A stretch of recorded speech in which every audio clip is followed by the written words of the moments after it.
Hello guys, my name is Shravan and today watching SNS medical research. So guys, आज हम start करने वाले हैं हमारा ये जो चैप्टर है cell division and cell cycle, इसका हम थर्ड पार्ट स्टार्ट करेंगे। तो गाइस, इस वीडियो में हम देखने वाले हैं मियोसिस डिवीजन के बारे में। यहाँ पर इस वीडियो में हम मियोटिक डिवीजन या मियोसिस के बारे में देखने वाले हैं। अगले वाले लेक्चर में हमने माइटोसिस देखा था। माइटोसिस में क्या था? तो माइटोसिस में यहाँ पर हमारे कोई एक सेल था, एक सेल दो डॉटर सेल में इस तरह से डिवाइड होता था। जैसे कि यहाँ पर ये कोई एक सेल है और एक सेल दूसरे दो डॉटर सेल में इस तरह से डिवाइड होगा। इसके अंदर यहाँ पर हमारा क्रोमोसोम नंबर, जैसे कि ये हमारा डिप्लॉइड सेल है, तो यहाँ पर इसकी प्लॉइडी 2 है।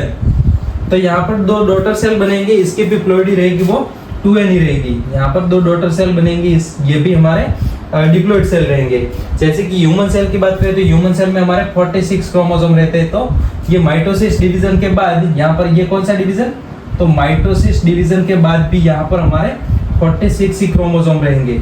सो इसको हम इक्वेशनल डिवीजन बोलते थे। क्या बोलते थे? इसको हम इक्वेशनल डिवीजन बोलते थे। इक्वेशनल डिवीजन, क्योंकि यहाँ पर हमारे क्रोमोसोम नंबर में कोई भी चेंजेस नहीं आता है। बट यहाँ पर हम बात करें मियोटिक डिवीजन या मियोसिस के बारे में। बट यहाँ पर मियोसिस की बात करें तो मियोसिस डिवीजन में हमारा कोई एक सेल रहेगा, वो जब दो डॉटर सेल में इस तरह से डिवाइड होगा तो यहाँ पर इसके क्रोमोसोम नंबर हाफ हो जाएंगे। क्या होंगे? तो यहाँ पर इसके क्रोमोसोम नंबर रहेंगे वो हाफ हो जाएंगे। जैसे कि यहाँ पर पहले डिप्लॉइड सेल यानी कि हमारा 2n सेल था, तो यहाँ पर दो डॉटर सेल बनेंगे, इसमें n क्रोमोसोम डिस्ट्रीब्यूट होंगे, यानी कि ये हमारे हैप्लॉइड सेल है, ये हमारे हैप्लॉइड सेल है। सो यहाँ पर ये हमारा डिवीजन को हम बोलेंगे मियोसिस। क्या बोलेंगे? मियोसिस। और ये हमारा रिडक्शनल डिवीजन रहता है, ये हमारा रिडक्शनल डिवीजन। इसमें हमारे क्रोमोसोम नंबर रहेंगे वो हाफ हो जाएंगे। जैसे कि यहाँ पर ह्यूमन सेल की बात की थी, तो ह्यूमन सेल में हमारे 46 क्रोमोसोम रहेंगे और 46 क्रोमोसोम यहाँ पर मियोसिस डिवीजन के बाद यहाँ पर 23 दोनों डॉटर सेल में डिवाइड होंगे। यहाँ पर भी 23 क्रोमोसोम रहेंगे।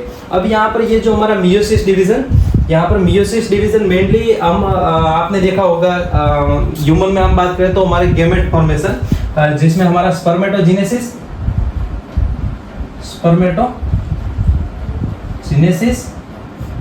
और हमारा oogenesis। स्पर्मेटोजेनेसिस में क्या बनता है? तो स्पर्म बनता है। स्पर्मेटोजेनेसिस में स्पर्म बनता है। इसमें क्या बनता है? तो स्पर्म बनता है, जिसको हम स्पर्मेटोजोआ भी बोलेंगे, और oogenesis में हमारा ओवम बनता है। ये दोनों हमारे गैमेट हैं। यहाँ पर ह्यूमन में दो हमारे गैमेट, जिसको हम स्पर्म एंड ओवम बोलेंगे। स्पर्म हमारा मेल गैमेट है और ये हमारा फीमेल गैमेट है। ओवम हमारा फीमेल गैमेट है, आपको याद रखना है। यहाँ पर ये हमारे दोनों स्पर्म एंड ओवम किस तरह से बनेंगे? तो इसमें हमारा मियोटिक डिवीजन, जैसे कि यहाँ पर स्पर्मेटो, पहले हमारा जो डिप्लॉइड सेल रहेगा वो स्पर्मेटोगोनिया सेल, ये हमारा स्पर्मेटोगोनिया सेल रहेगा। स्पर्मेटोगोनिया सेल रहेगा, जिसकी प्लॉइडी 2n रहेगी, यानी कि इसके अंदर 46 क्रोमोसोम रहेंगे। बट ये मियोसिस डिवीजन के बाद यहाँ पर इस तरह से, ये मियोसिस डिवीजन के बाद यहाँ पर मियोसिस डिवीजन जो रहेगा वो भी दो फेज में होगा। एक हमारा मियोसिस 1 और दूसरा हमारा मियोसिस 2। इस तरह से दो फेज में होंगे। तो यहाँ पर हमारे स्पर्मेटोजेनेसिस में स्पर्मेटोगोनिया सेल मियोसिस 1 डिवीजन के बाद पहले तो ये स्पर्मेटोगोनिया सेल प्राइमरी स्पर्मेटोसाइट में कन्वर्ट होते हैं, और ये प्राइमरी स्पर्मेटोसाइट्स मियोसिस डिवीजन करके इस तरह से दो डॉटर सेल बनाएंगे, जिसको हम बोलेंगे सेकेंडरी स्पर्मेटोसाइट। ये हमारा प्राइमरी स्पर्मेटोसाइट्स है और ये हमारा सेकेंडरी स्पर्मेटोसाइट्स। यहाँ पर मियोसिस 1 खत्म हो गया। सो ये मियोसिस 1 के बाद यहाँ पर जैसे कि ये डिप्लॉइड, ये हमारा प्राइमरी स्पर्मेटोसाइट्स भी डिप्लॉइड सेल रहेगा। तो यहाँ पर मियोसिस 1 के बाद जो दो डॉटर सेल बनेंगे, इसकी प्लॉइडी nn, यानी कि ये हमारे हैप्लॉइड सेल रहेंगे।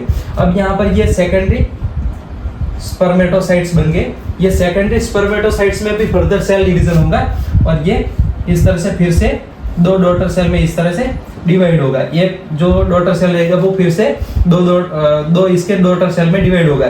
सो इस तरह से हमारे 4 सेल बनेंगे। और ये मियोसिस 2, यहाँ पर जो डिवीजन होगा वो मियोसिस 2 होगा। यहाँ पर मियोसिस 1 था, यहाँ पर मियोसिस 2 हो गया। तो यहाँ पर मियोसिस 2 होके हमारे 4 हैप्लॉइड सेल बन गए। यहाँ पर इस तरह से इसकी प्लॉइडी n रहेगी, इसकी भी n रहेगी, इसकी भी n और इसकी भी n। इस तरह से हमारे यहाँ पर अगर क्रोमोसोम नंबर की बात करें तो ये 46 क्रोमोसोम हमारे स्पर्मेटोगोनिया सेल में 46, प्राइमरी स्पर्मेटोसाइट्स में भी 46 और हमारे सेकेंडरी स्पर्मेटोसाइट्स में यहाँ पर 23 क्रोमोसोम रहेंगे। और हमारे मियोसिस 2 डिवीजन के बाद भी यहाँ पर n है, यानी कि 23 सारे सेल में रहेंगे। तो यहाँ पर मियोसिस डिवीजन का इंपॉर्टेंस क्या है? तो हमारे मियोसिस डिवीजन सारे हमारे जो रिप्रोडक्शन, जो कि सेक्सुअल रिप्रोडक्शन करते हैं, इसमें हमारे गैमेट बनाता है। क्या बनाता है? तो हम गैमेट जिसमें ह्यूमन में हमारे हमने देखा स्पर्मेटोजेनेसिस में हमारा स्पर्म सेल बनेगा। ये सारे हमारे स्पर्म सेल या इसको हम स्पर्मेटोजोआ भी बोलेंगे। और सेम इसी तरीके से हमारा ओवम भी बनेगा। अब यहाँ पर ये हमारा मियोसिस डिवीजन में ये गैमेट बन गया। और गैमेट कैसा रहेगा?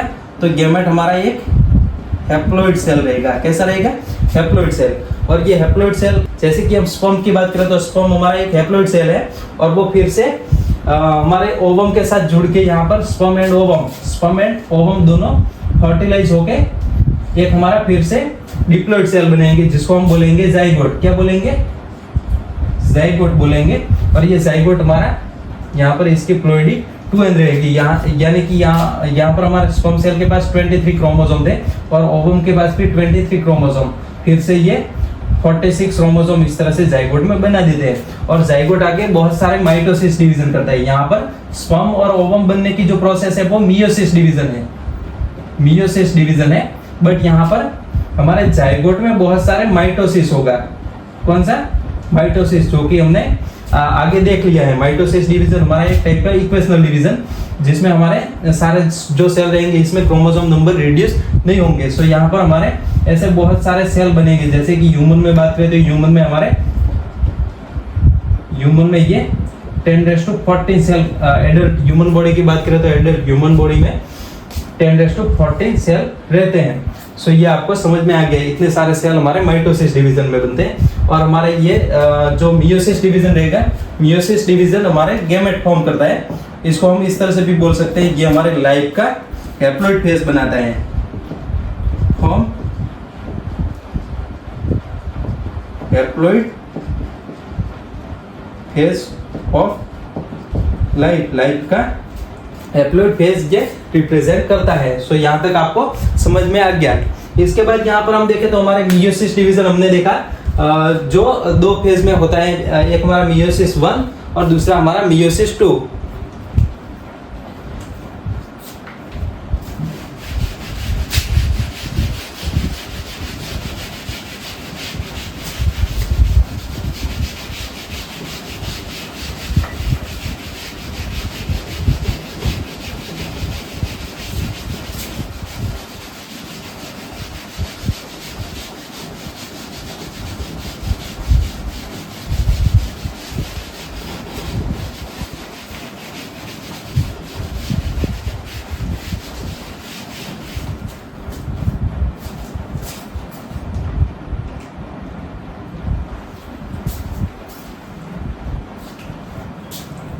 इसके बाद यहाँ पर मियोसिस के बारे में बात करें तो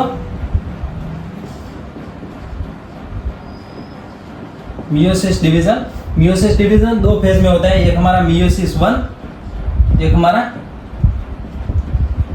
मियोसिस 1 और दूसरा हमारा मियोसिस 2। यहाँ पर 2 फेज में होता है। यहाँ पर ये मियोसिस 1 और मियोसिस 2 भी इसके सब फेज रहेंगे। जैसे कि हमने माइटोसिस में देखा था, माइटोसिस में हमारे फर्स्टली प्रोफेज रहता था, प्रोफेज, उसके बाद मेटाफेज, उसके बाद एनाफेज और टीलोफेज। तो सेम इसी तरीके से हमारे मियोसिस के भी सब फेज, जिसमें हमारा मियोसिस 1 की बात करें तो मियोसिस 1 में इसके सब फेज में फर्स्टली प्रोफेज 1, दूसरा हमारा मेटाफेज 1, तीसरा हमारा एनाफेज 1 और फोर्थ हमारा टेलोफेज 1 और मियोसिस 2 के भी यहाँ पर सब फेज, मियोसिस 2 के भी सेम सब फेज रहते हैं। मियोसिस 2 इसके सब फेज में कौन से, तो फर्स्टली हमारा प्रोफेज 2, उसके बाद दूसरा हमारा मेटाफेज 2, तीसरा हमारा एनाफेज 2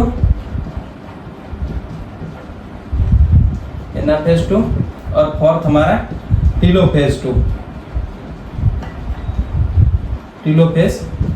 इस तरह से इसके सब फेज रहते हैं। सो इसमें से फर्स्टली हम मियोसिस 1 डिवीजन की बात करें, फर्स्टली यहाँ पर स्टार्ट करते हैं मियोसिस 1 से।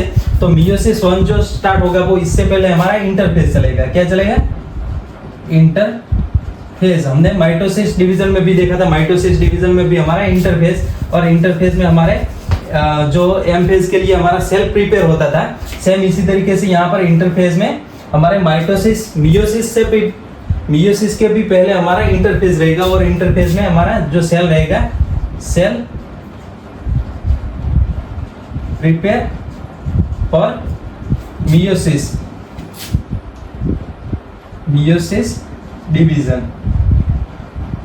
डिवीजन के लिए सेल प्रिपेयर होगा। और ये सेल प्रिपेयर हो गया, सेल के प्रिपरेशन में क्या क्या होगा, तो यहाँ पर जैसे कि इसके एस फेज में डीएनए रेप्लिकेशन, इंटरफेज के एस फेज में डीएनए का रेप्लिकेशन होगा। यहाँ पर हमारे जो सेंट्रियोल वगैरह या सेंट्रोजोम रहेंगे, सेंट्रोजोम इसका भी डुप्लीकेशन होगा। इसके अलावा यहाँ पर प्रोटीन वगैरह बनेंगे, एंजाइम बनेंगे, ये सारी चीजें यहाँ पर इसके इंटरफेज में होंगी। इसके बाद इंटरफेज के बाद यहाँ पर स्टार्ट होता है हमारा मियोसिस 1 और मियोसिस 1 में भी इसका जो स्टार्टिंग फेज रहता है वो हमारा प्रोफेज 1। तो फर्स्टली यहाँ पर हमारा मियोसिस का प्रोफेज 1, इससे हम स्टार्ट करेंगे। सो यहाँ पर फर्स्टली स्टार्ट करते हैं प्रोफेज 1 से। तो प्रोफेज 1 में हमारे सेल कैसा रहेगा, तो प्रोफेज 1 में जैसे कि ये हमारा इंटरफेज के बाद सेल इस तरह से है, सेल के अंदर ये हमारा न्यूक्लियस है, न्यूक्लियस के आउटसाइड में ये हमारा एंडोप्लाज्मिक रेटिकुलम रहेगा। क्या रहेगा, एंडोप्लाज्मिक रेटिकुलम, ये गोल्गी बॉडी रहेगा। इसके अलावा यहाँ पर ये हमारे जेनेटिक मटेरियल रहेगी, इस तरह से एक्सटेंडेड हमारे जेनेटिक मटेरियल हमारे न्यूक्लियस में न्यूक्लियोलस रहेगा, और हमारे सेंट्रोजोम रहेंगे। यहाँ पर इस तरह से हमारे सेंट्रोजोम रहेंगे, ये सारी चीजें। इसके अलावा बहुत सारी ऑर्गेनेल जैसे कि माइटोकॉन्ड्रिया है, क्लोरोप्लास्ट है, पेरोक्सिसोम है, ये सारी चीजें भी सेल में रहेंगी। बट यहाँ पर जो इम्पोर्टेंट चीजें हैं वो मैंने यहाँ पर दिखा दी है, जिसमें हमारा एंडोप्लाज्मिक रेटिकुलम, गोल्गी बॉडी, हमारे जेनेटिक मटेरियल और हमारे ये न्यूक्लियोलस है, ये हमारे सेंट्रोजोम है। सो ये सारी चीजें मैंने दिखा दी। सो यहाँ पर हम प्रोफेज 1 समझने से पहले हम थोड़ा सा समझ लेते हैं हमारे जो माइटोसिस डिवीजन था उसका प्रोफेज समझ लेते हैं। इसमें क्या होता था, तो माइटोसिस डिवीजन के प्रोफेज में हमारे ये जो जेनेटिक मटेरियल इसका कंडेंसेशन स्टार्ट होता था। इसके अलावा ये हमारे जो न्यूक्लियर एनवेलप वो डिसॉल्व होना स्टार्ट होता था। इसके बाद यह हमारे जो एंडोप्लाज्मिक रेटिकुलम, गोल्गी बॉडी और हमारा न्यूक्लियोलस ये भी डिसअपीयर होना स्टार्ट होता था। और हमारे ये जो दोनों सेंट्रोजोम है ये दो ऑपोजिट पोल की ओर, जैसे कि ये हमारा एक पोल है और दूसरा हमारा ये पोल है, तो ये दोनों मूव करना स्टार्ट करते थे। तो यहाँ पर हमारे प्रोफेज 1 में भी सेम इसी तरीके से ये सब चीजें होंगी। यहाँ पर हमारे प्रोफेज 1 में भी ये सारी चीजें सेम होगी। बट यहाँ पर डिफरेंस क्या रहेगा, तो हमारा जो प्रोफेज 1 अगर हम कंपेयर करें prophase of mitosis division, prophase of mitosis division के साथ इसको कंपेयर करें तो ये जनरली लॉन्गर रहता है एंड मोर कॉम्प्लेक्स रहता है, मोर कॉम्प्लेक्स रहता है। कैसे वो ये कॉम्प्लेक्स रहता है, तो यहाँ पर ये जो हमारा न्यूक्लियस है, न्यूक्लियस के अंदर क्या है, तो हमारा क्रोमोसोमल मटेरियल है। क्या है, क्रोमोसोमल मटेरियल है। तो ये क्रोमोसोमल मटेरियल के बिहेवियर कैसा है, इसके ऊपर से इसके 5 सब फेज है। कौन से, तो इसके 5 सब फेज है। 5 सब फेज कौन से, तो प्रोफेज 1 को हम डिवाइड करेंगे। फर्स्टली इसके जो सब फेज रहेगा वो हमारा लेप्टोटिन उसके बाद दूसरा हमारा जो सब फेज रहेगा वो हमारा जाइगोटिन, और तीसरा हमारा जो सब फेज रहेगा वो हमारा ये जाइगोटिन हो गया। इसके बाद पैकेटिन, फोर्थ हमारा डिप्लोटिन, और फिफ्थ हमारा डाइकाइनेसिस। आपको याद रखने हैं कौन से प्रोफेज 1 के कौन से सब फेज, तो लेप्टोटिन, फर्स्ट में leptotene, zygotene, pachytene, diplotene and diakinesis. और डाइकाइनेसिस के बाद हमारा प्रोफेज 1 जो रहेगा वो खत्म होगा, और यहाँ पर इसके बाद स्टार्ट होगा मेटाफेज 1, इसके बाद स्टार्ट होगा मेटाफेज 1। तब तक हमारा ये डाइकाइनेसिस तक हमारा प्रोफेज चलेगा। क्या चलेगा, तो प्रोफेज 1 चलेगा।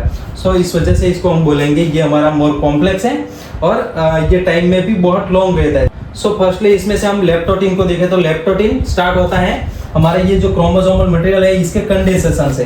फर्स्टली यहाँ पर लेप्टोटिन, तो leptotene start with compaction of chromosomal material, compaction या condensation of chromosomal material, compaction of chromosomal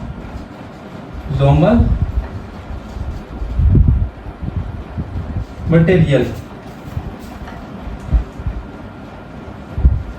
okay, chromosomal material के कॉम्पैक्शन से ये स्टार्ट होता है। यहाँ पर ये जो हमारा क्रोमोसोमल मटेरियल है ये पहले एक्सटेंडेड था, अब ये थोड़ा सा अनटेंगलेड होके इस तरीके से ये पहले क्रोमेटिन था, अब ये क्रोमोसोम के फॉर्म में आने लगता है। इस तरीके से ये हमारा क्रोमोसोम के फॉर्म में आने लगता है। और इस फेज में अगर इसको इलेक्ट्रॉन माइक्रोस्कोप में देखेंगे, इस फेज में अगर इसको इलेक्ट्रॉन माइक्रोस्कोप में देखेंगे तो ये ग्रेजुअली विजिबल रहेंगे, ये हमारे क्रोमोसोम रहेंगे वो ग्रेजुअली विजिबल रहेंगे।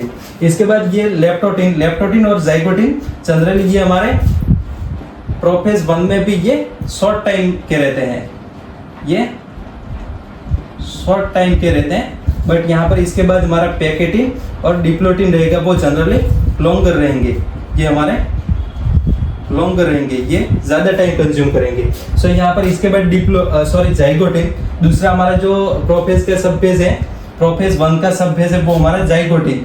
जाइगोटिन में क्या होगा, तो जाइगोटिन आपको समझना थोड़ा सा यहाँ पर थोड़ा सा समझना पड़ेगा। जैसे कि ये हमारा न्यूक्लियस है, जैसे कि ये हमारा सेल है और सेल में ये हमारा न्यूक्लियस है, और न्यूक्लियस में ये हमारे क्रोमोसोमल मटेरियल, इस तरह से क्रोमोसोमल मटेरियल जो कि इसका कंडेंसेशन स्टार्ट हुआ था लेप्टोटिन में। अब यहाँ पर ये हमारे क्रोमोसोमल मटेरियल का जो होमोलोगस क्रोमोसोम रहेंगे इसकी पेयर बनेगी। जाइगोटिन में क्या बनेगा, तो हमारे होमोलोगस क्रोमोसोम की पेयर बनेगी, होमोलोगस क्रोमोसोम की पेयर बनेगी, और ये पेयर को हम बोलेंगे होमोलोगस क्रोमोसोम की पेयर बनेगी, इसको हम बोलेंगे साइनेप्टोनेमल कॉम्प्लेक्स। इसको क्या बोलेंगे, ये पेयर को हम बोलेंगे साइनेप्टोनेमल कॉम्प्लेक्स, साइनेप्टोनेमल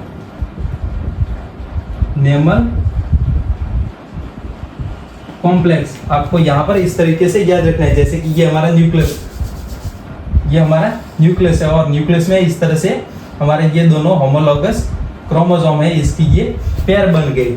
सेम इसी तरीके से ये हमारे दूसरा क्रोमोसोम है, और इसके भी ये दोनों एक जैसे क्रोमोसोम, इसकी पेयर बन गई। तो ये पेयर बनने की प्रोसेस को हम बोलेंगे, इस प्रोसेस को हम बोलेंगे साइनेप्सिस। ये पेयर को हम बोलेंगे साइनेप्टोनेमल कॉम्प्लेक्स, ये एक पेयर है, इसको हम बोलेंगे साइनेप्टोनेमल कॉम्प्लेक्स। बट ये पेयर बनने की प्रोसेस, पेयर बनने की प्रोसेस इसको हम बोलेंगे साइनेप्सिस। क्या बोलेंगे, साइनेप्सिस। आपको याद रखना है साइनेप्सिस किसको बोलेंगे, तो साइनेप्सिस हमारे ये जो होमोलोगस क्रोमोसोम है इसकी पेयर बनने को इसको हम साइनेप्सिस बोलेंगे, और हमारे साइनेप्टोनेमल कॉम्प्लेक्स ये जो पेयर बना ये पेयर को हम साइनेप्टोनेमल कॉम्प्लेक्स बोलेंगे। ये हमारे जाइगोटिन फेज में होता है, और जाइगोटिन फेज में इस तरीके से ये पेयर बन गई।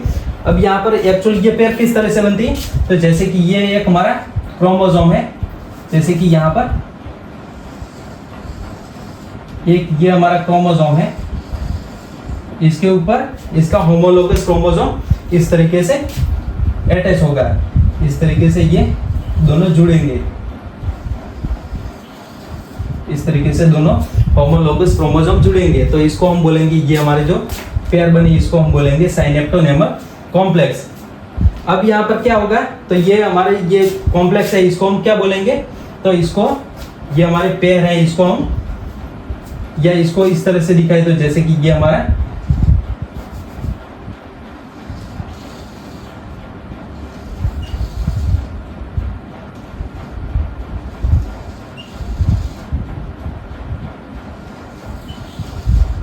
ये हमारा क्रोमोसोम का पेयर है। तो ये होमोलोगस क्रोमोसोम को पेयर के होमोलोगस क्रोमोसोम की पेयर को हम बाइवेलेंट बोलेंगे। क्या बोलेंगे, तो इसको हम बोलेंगे होमोलोगस क्रोमोसोम की पेयर को बाइवेलेंट बोलेंगे। और इसके अंदर हम देखने जाए तो 4 क्रोमेटिड है, जिसमें एक हमारा ये क्रोमेटिड, दूसरा ये क्रोमेटिड, तीसरा ये और चौथा ये, इस तरह से 4 क्रोमेटिड है। तो इसको हम बोलेंगे टेट्राएड। क्या बोलेंगे, इसके अंदर 4 क्रोमेटिड है, तो इसको हम बोलेंगे टेट्राएड। क्या बोलेंगे, टेट्राएड। आपको याद रखना है, जैसे कि ये कोई एक क्रोमोसोम, जैसे कि ये एक क्रोमोसोम है तो इसको हम डैड बोलेंगे। क्या बोलेंगे, एक क्रोमोसोम के अंदर हमारे 2 क्रोमेटिड रहती हैं तो इसको हम डैड बोलेंगे। बट यहाँ पर ये हमारा कॉम्प्लेक्स बना, कॉम्प्लेक्स के अंदर हमारे टोटल 4 क्रोमेटिड है, सो इसको हम टेट्राएड बोलेंगे। और 2 होमोलोगस क्रोमोसोम, सो इसको हम बाइवेलेंट बोलेंगे। आपको याद रखना है, ये क्लियर आपको हो गया होगा।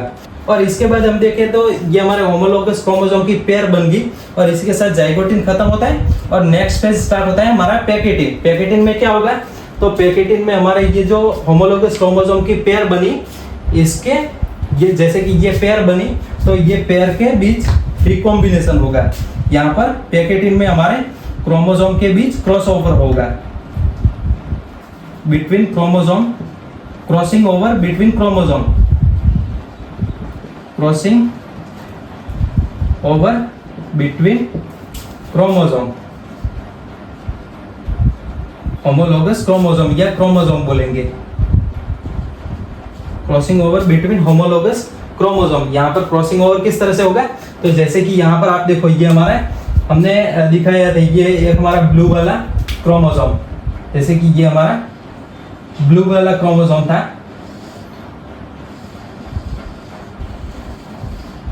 अब ब्लू वाले क्रोमोसोम के ऊपर हमारा रेड वाला क्रोमोसोम, इस तरीके से ये भी इसके ऊपर अरेंज हुआ था। ये सारी चीजें कहां पर हो रही है, तो अभी हमारे ये न्यूक्लियस में हो रही है और न्यूक्लियस स्लाइडली ये डिसॉल्व होना स्टार्ट, जैसे कि ये लेप्टोटीन में थोड़ा सा इस तरीके से डिसॉल्व हुआ था। इसके बाद जाइगोटिन आया तो जाइगोटिन में थोड़ा सा ज्यादा ये डिसॉल्व हुआ। इसके बाद पैकेटिन आया तो पैकेटिन में भी ये थोड़ा सा ज्यादा इस तरह से डिसॉल्व होगा। और हमारे ये जो सेंट्रोसोम रहेंगे, सेंट्रोसोम भी स्लाइडली ये मूव करके एंड में हमारा जो डाइकाइनेसिस जब आएगा तो ये हमारे ऑपोजिट पोल के ऊपर ये पहुंच जाएंगे, ये भी हमारा ये पोल की ओर पहुंच जाएगा। और इसी के साथ साथ ये हमारा एंडोप्लाज्मिक रेटिकुलम और गोल्गी बॉडी भी डाइकाइनेसिस जब खत्म होगा तो यहाँ पर इसके साथ साथ ये भी डिसॉल्व हो ये भी डिसअपीयर हो जाएंगे। सो यहाँ पर हमारे 2 क्रोमोसोम के बीच में क्रॉसओवर किस तरह से होगा, तो यहाँ पर आप देखो तो इस तरह से हमारे क्रोमोसोम अरेंज होते हैं और क्रोमोसोम के दोनों, जैसे कि ये दोनों इसके एंड है तो यहाँ पर क्रॉसओवर होगा, यहाँ पर क्रॉसओवर होगा, यहाँ पर क्रॉसओवर होगा और यहाँ पर। और इसको इस तरह से देखे तो जैसे कि ये हमारा क्रोमोसोम दोनों है, समझने के लिए इस तरह से यहाँ पर देखे तो जैसे कि ये हमारा क्रोमोसोम है, ये एक रेड क्रोमोसोम, पहले ये रेड क्रोमोसोम है और ये हमारा ब्लू क्रोमोसोम। इसको हम इस तरह से दिखाए तो ये हमारा ब्लू क्रोमोसोम। ये सारी चीजें हमारे न्यूक्लियस में हो रही है, ये हमारा ब्लू क्रोमोसोम। तो यहाँ पर इन दोनों के बीच क्रॉसओवर इस तरीके से होगा, ये हमारा रेड और ये ब्लू, इस तरीके से यहाँ पर दोनों के बीच क्रॉसओवर होगा। सेम इसी तरीके से यहाँ पर भी ये हमारा ब्लू क्रोमोसोम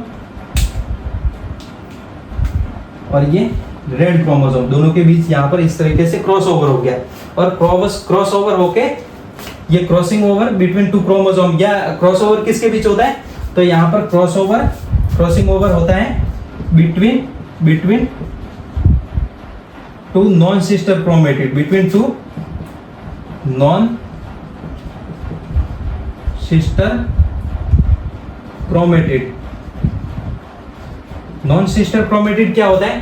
तो यहाँ पर आप देखो तो जैसे कि ये हमारे कोई एक क्रोमोसोम है, जैसे कि यहाँ पर कोई एक क्रोमोसोम है, एक क्रोमोसोम के अंदर हमारे कोई दो हमारे ये क्रोमेटिड है और वो सेंट्रोमियर से इस तरह से जुड़े हैं, तो इन दोनों क्रोमेटिड को हम सिस्टर क्रोमेटिड बोलेंगे। बट यहाँ पर ये हमारा एक क्रोमेटिड और यहाँ पर हमारा दूसरा इसका होमोलोगस क्रोमोसोम है, इसका यहाँ पर क्रोमेटिड, तो ये दोनों क्रोमेटिड को हम नॉन सिस्टर क्रोमेटिड बोलेंगे। एक हमारा ये क्रोमेटिड और दूसरा हमारा ये क्रोमेटिड, तो इन दोनों को हम नॉन सिस्टर क्रोमेटिड बोलेंगे। बट यहाँ पर एक ही क्रोमोसोम के ऊपर ये क्रोमेटिड और ये क्रोमेटिड दोनों को हम सिस्टर क्रोमेटिड बोलेंगे। सो ये क्रॉसिंग ओवर किसके बीच होता है? तो हमारे नॉन सिस्टर क्रोमेटिड के बीच क्रॉसिंग ओवर होता है। और क्रॉसिंग ओवर को हम क्या बोलेंगे? तो रिकॉम्बिनेशन। क्या बोलेंगे? तो इसको हम बोलेंगे रिकॉम्बिनेशन, इसको हम बोलेंगे रिकॉम्बिनेशन। या यहाँ पर इसको इस तरह से भी बोलेंगे, ये जो अपीयर हुआ इसको हम रिकॉम्बिनेशन नोड्यूल बोलेंगे, रिकॉम्बिनेशन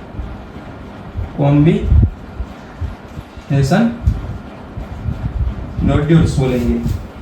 आपको याद रखना है रिकॉम्बिनेशन होता है, रिकॉम्बिनेशन में क्या होता है? तो हमारा एक्सचेंज ऑफ जेनेटिक मटेरियल, इसमें एक्सचेंज ऑफ जेनेटिक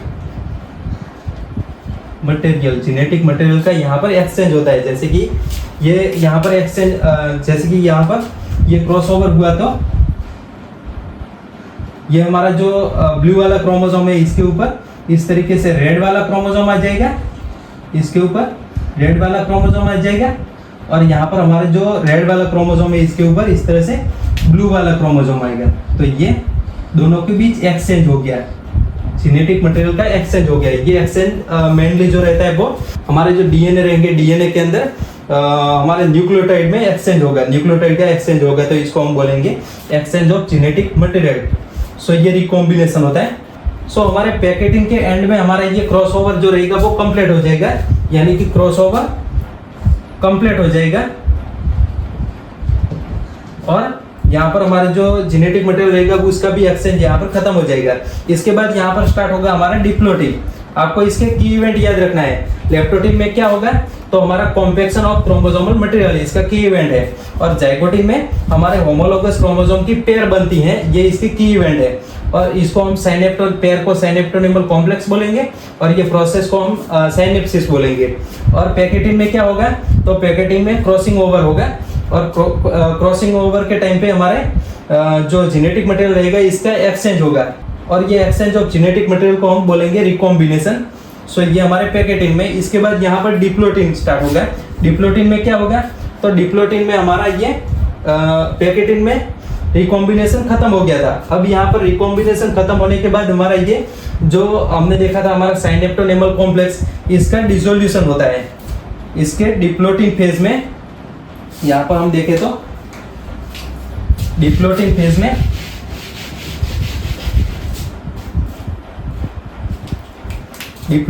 में क्या होगा? तो dissolution of synaptonemal complex, dissolution of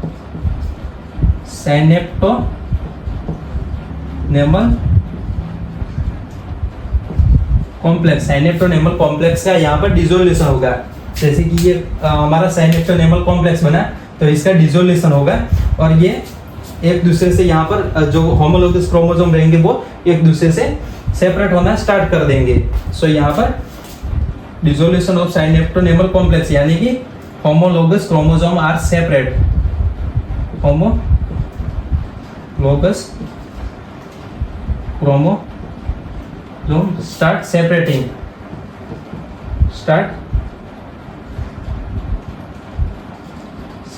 separating होना ये स्टार्ट कर देते हैं।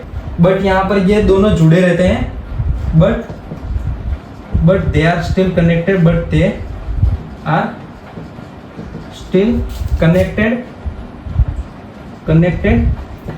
Eight the site of crossover, at the site of crossover,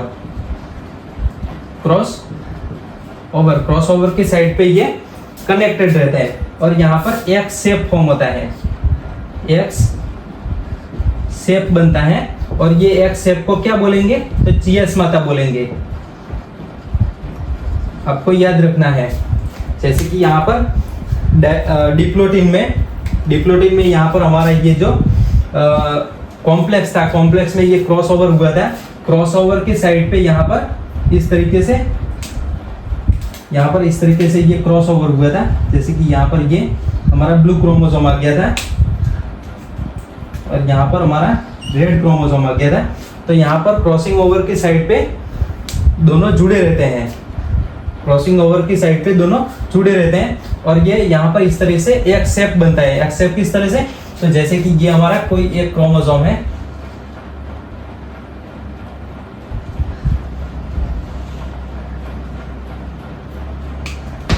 आप यहाँ पर इस तरीके से देख सकते हैं।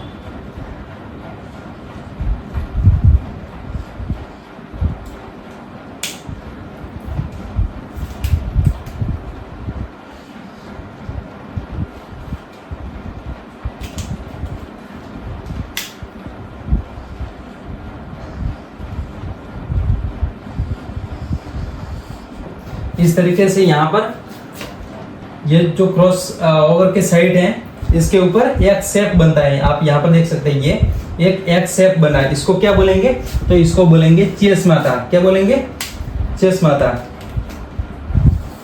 इसको चियस्माता बोलेंगे। ये एक शेप को हम बोलेंगे चियस्माता। ओके, सो आपको ये याद रखना है। इसके बाद डायकाइनेसिस होगा। डायकाइनेसिस में क्या होगा, तो डायकाइनेसिस में हमारे जो चियस्माता रहेगा इसका भी डिसोल्यूशन होगा। सो डिसोल्यूशन ऑफ चियस्माता, चियस्माता का डिसोल्यूशन होगा और हमारे जो क्रोमोसोम, होमोलोगस क्रोमोसोम एक दूसरे से सेपरेट हो जाएंगे। इस तरीके से यहाँ पर दोनों हमारे होमोलोगस क्रोमोसोम एक दूसरे से सेपरेट हो जाएंगे, आप यहाँ पर देख सकते हैं।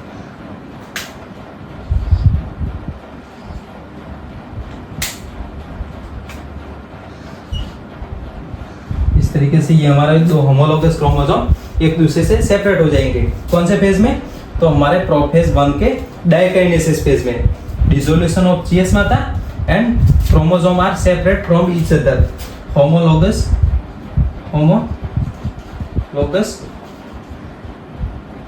Chromosome are separate from each other, okay. So ये सारी चीजें हमारे डायकाइनेसिस, और डायकाइनेसिस खत्म होने तक हमारे जो क्रोमोसोम रहेंगे वो फुल्ली कंडेंस हो जाएंगे। सो क्रोमोसोम फुल्ली कंडेंस, और इसके साथ साथ हमारा जो न्यूक्लियर एनवेलप रहेगा वो भी डिसॉल्व हो जाएगा। यहाँ पर ये हमारा न्यूक्लियर एनवेलप रहेगा वो भी इस तरह से डिसॉल्व हो जाएगा। और हमारे एंडोप्लाज्मिक रेटिकुलम, हमारा यहाँ पर न्यूक्लियोलस रहेगा, न्यूक्लियोलस डिसॉल्व हो जाएगा। और इसके अलावा यहाँ पर जो गोल्गी बॉडी रहेगा वो भी डिसॉल्व हो जाएगा। और हमारे जो ये सेंट्रोसोम रहेंगे वो टू ऑपोजिट पोल की ओर यहाँ पर पहुँच जाएंगे। सो यहाँ पर डायकाइनेसिस में क्या होगा, तो डायकाइनेसिस में हमने एक तो देखा हमारा डिसोल्यूशन ऑफ चियस्माता, और दोनों हमारे क्रोमोसोम सेपरेट हो जाएंगे। इसके अलावा यहाँ पर हमारे जो क्रोमोसोम रहेंगे वो फुल्ली कंडेंस हो जाएंगे। Chromosome fully condense, nuclear envelope dissolve या ब्रेकडाउन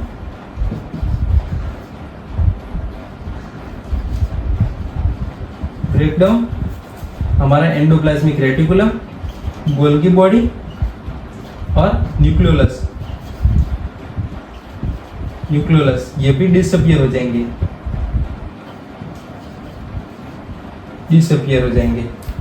क्या होंगे, तो डिसअपियर हो जाएंगे। सो ये डायकाइनेसिस में होगा। और हमारे ये क्रोमोसोम रहेंगे वो हमारे सेल के साइटोप्लाज्म में आ जाएंगे। So chromosome secreted in cytoplasm, chromosome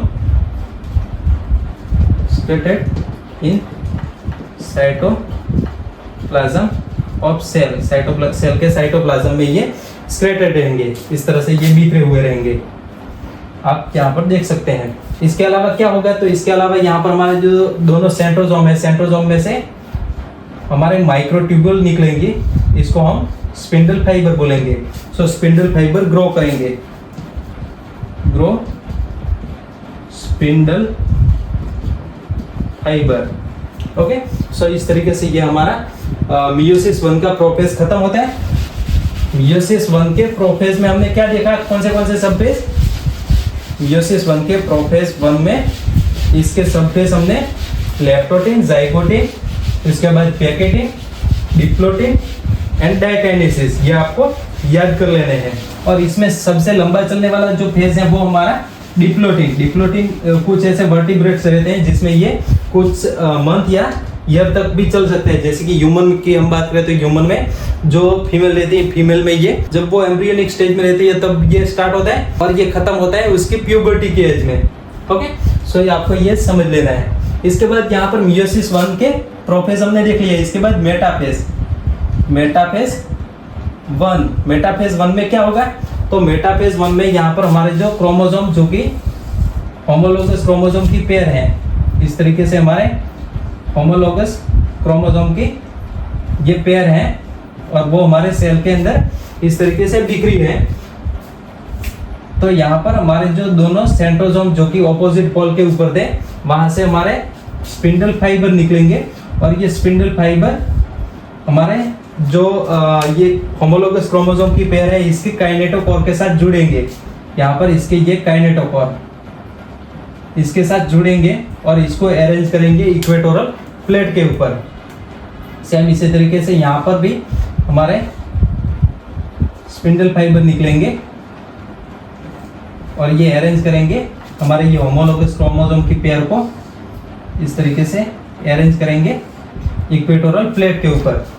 यहाँ पर ये सारे हमारे होमोलोगस क्रोमोसोम की पेयर को इस तरीके से, जैसे कि ये एक हमारा पेयर है, दूसरा हमारा ये पेयर है, तीसरा हमारा ये पेयर है, तो इसको इक्वेटोरल प्लेट के ऊपर इस तरह से अरेंज करेंगे। अरेंज कौन करेगा, तो हमारा ये स्पिंडल फाइबर।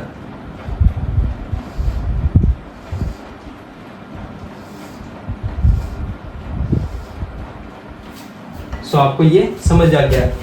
मेटाफेज 1 में homologous pair of homologous chromosome, pair of homologous chromosome arrange on equatorial plate, arrange on इक्वेटोरल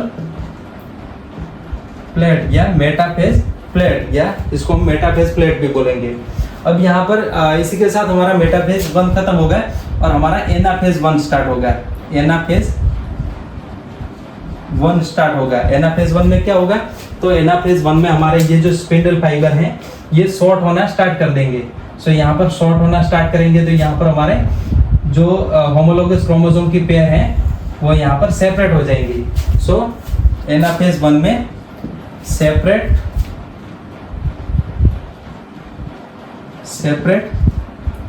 homologous chromosome,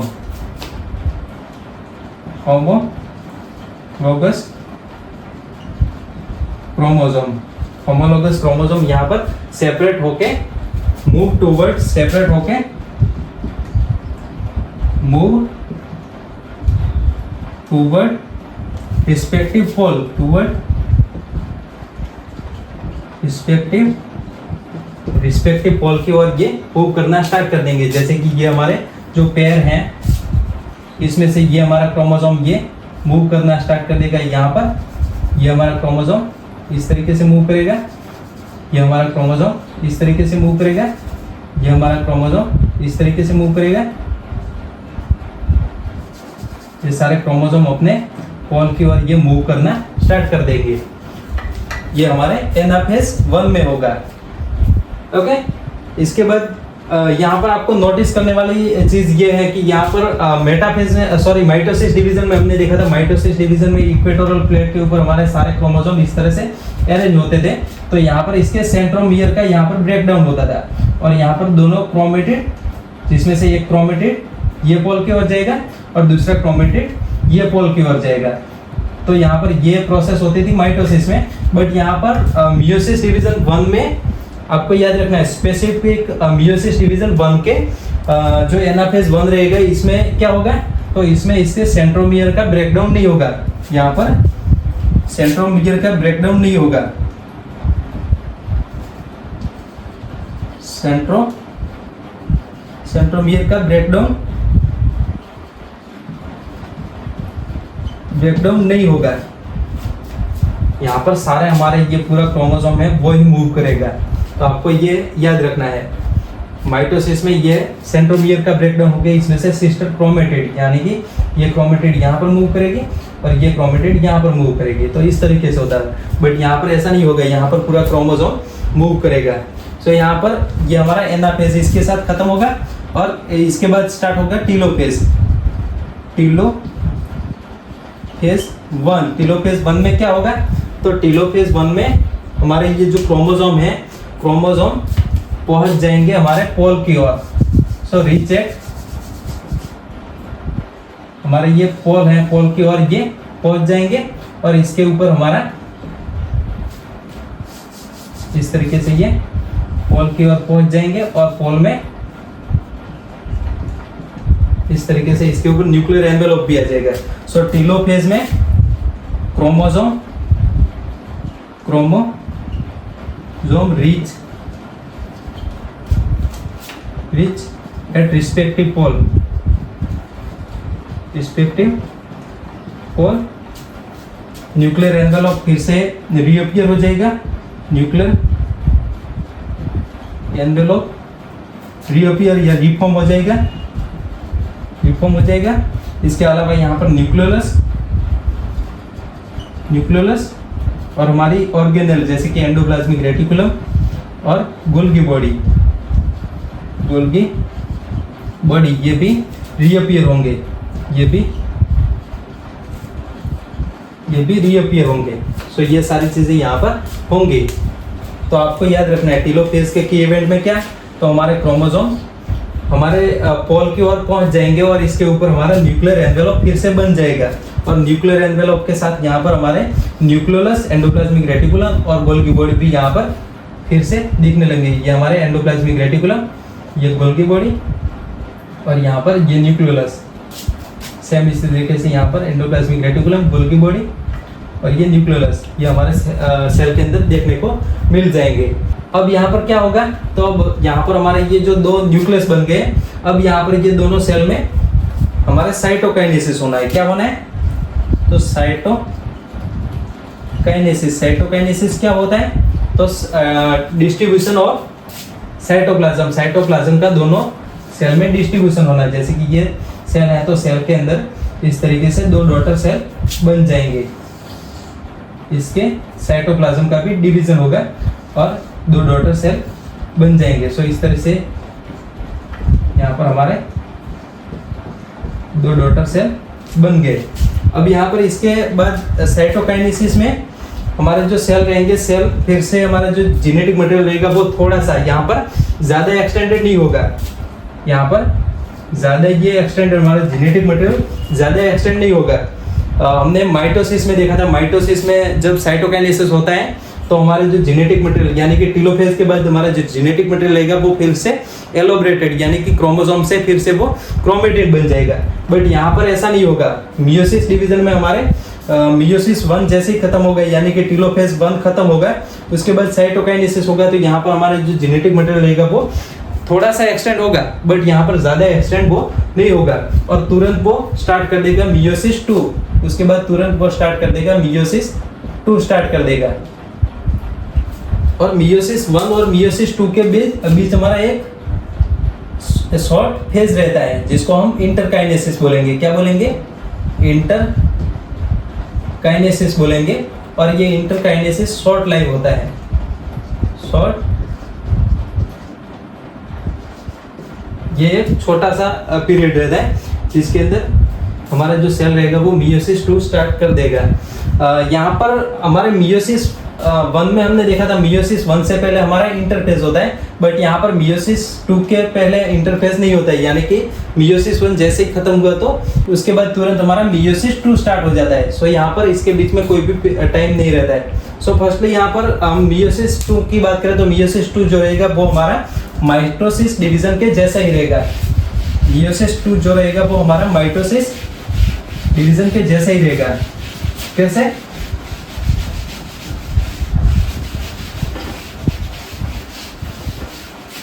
तो मियोसिस 2 के हमने पहले तो सब फेज बात कर लेते हैं।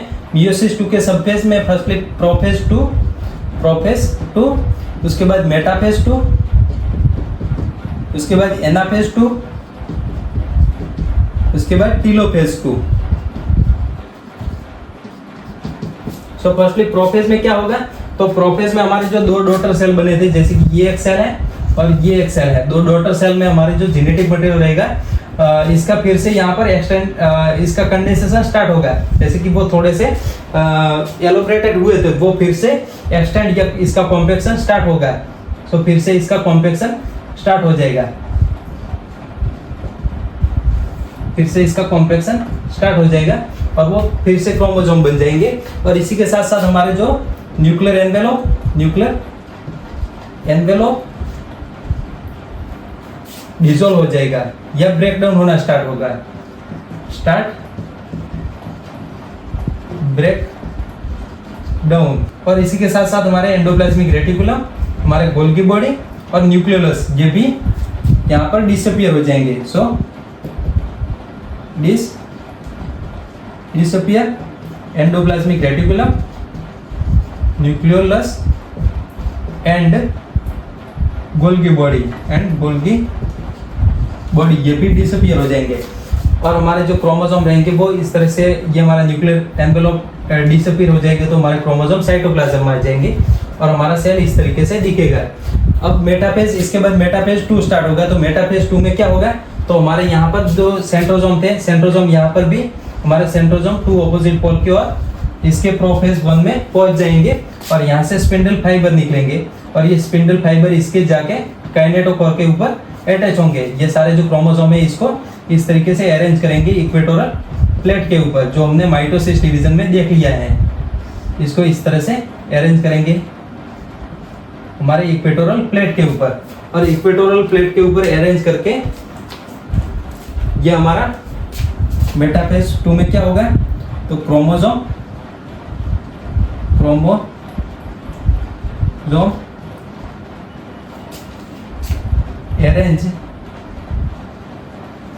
arrange on equatorial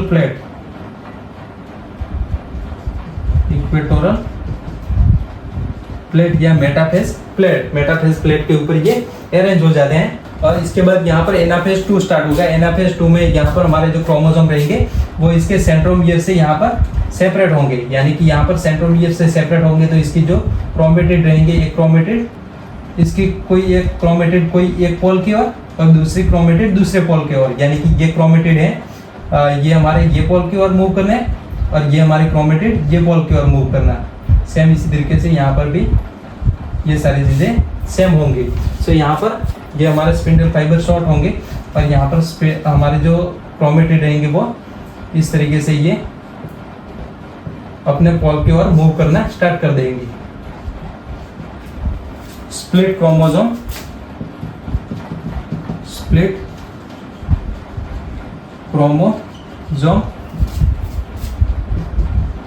from centromere. आपको ये डिफरेंस याद रखना है।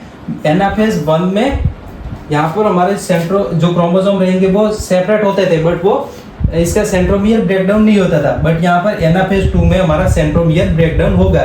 सो यहाँ पर एक्चुअल हमारा जो क्रोमोसोम का रिडक्शन होगा वो हमारे मियोसिस 1 के एनाफेज 1 में होगा, बट यहाँ पर एनाफेज 2 में हमारे जो क्रोमोसोम का जो स्प्लिट होगा वो इसके सेंट्रोमियर से होगा। सेंट्रोमियर से दो क्रोमोसोम इसकी जो क्रोमेटिड रहेंगी, क्रोमेटिड अपने अपने पोल की ओर मूव करना स्टार्ट कर देंगी। इसके बाद टीलोफेज आएगा। तो टीलोफेज में हमारे जो ये क्रोमेटिड, या इसको हम, अब ये क्रोमेटिड रहेंगी, इसको हम, अब ये क्रोमेटिड जो रहेंगी इसको हम क्रोमोसोम बोलेंगे। तो ये chromosome reach at respective pole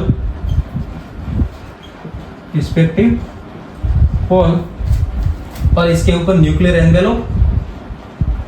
envelope बन जाएगा, न्यूक्लियर एनवेलोप रीफॉर्म। इसके बाद एंडोप्लाज्मिक रेटिकुलम, हमारा गोल्गी बॉडी और न्यूक्लियोलस, ये भी रीअपियर हो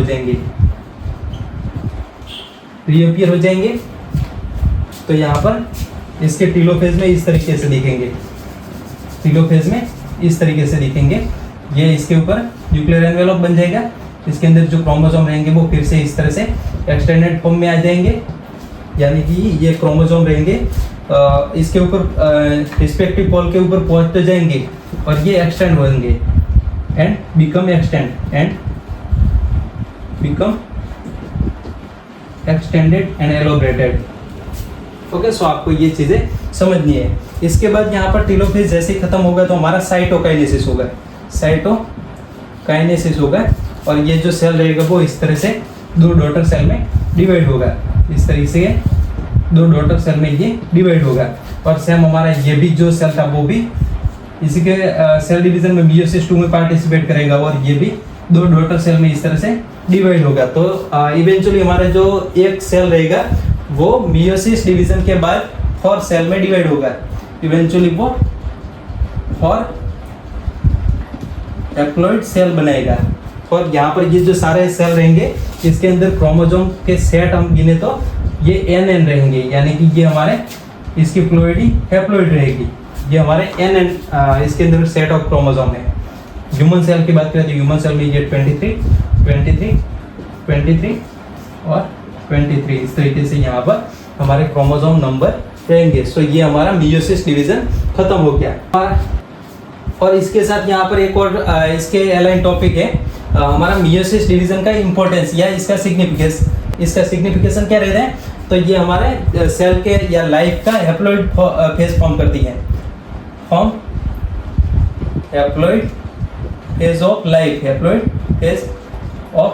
लाइफ और ये हमारे क्रोमोसोम नंबर रहेंगे, इसका भी कंजर्वेशन करती है। जैसे कि अगर यहाँ पर ये मियोसिस डिवीजन नहीं होता है तो हमारा जैसे कि ये स्पर्म और ओवम बना, तो ओवम के अंदर अगर 46 क्रोमोसोम होंगे तो यहाँ पर हमारे जो क्रोमोसोम नंबर रहेंगे उसकी कंजर्वेशन नहीं होगा, यानी कि जो नया जाइगोट बनेगा इसका जो क्रोमोसोम नंबर रहेंगे वो 92 रहेंगे। बट यहाँ पर 92 हमको नहीं करने हैं। सो यहाँ पर मियोसिस डिवीजन में 23 दोनों में 23 हो जाएंगे और जब ये जाइगोट बनाएंगे तो इसके अंदर फिर से 46 क्रोमोसोम आ जाएंगे। तो ये हमारा मियोसिस डिवीजन का इंपॉर्टेंस रहता है।